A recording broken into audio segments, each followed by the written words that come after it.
Men to'liq tezlikda ishlayapman. Nima demoqchi edim?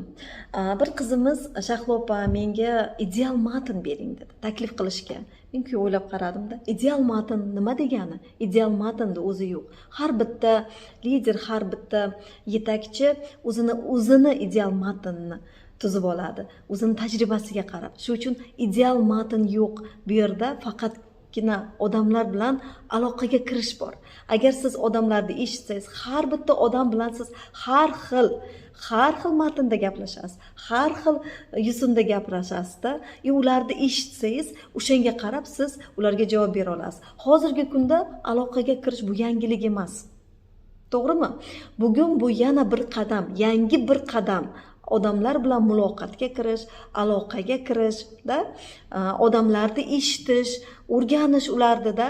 Asosiysi bizani biznesda bilasizmi nima? Kayfiyatga qarab ishlash emas.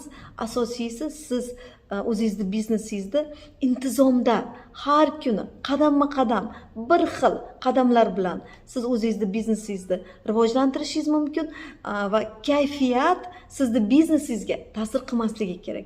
O'shandagina siz hech qanaqa matn, hech qanaqa to'g'ri gaplar shart emas sizga. Faqatgina intizom va odamlarni eshitish bilan siz muvaffaqiyatga erishasiz. Bugun sizga shularni aytmoqchi edim.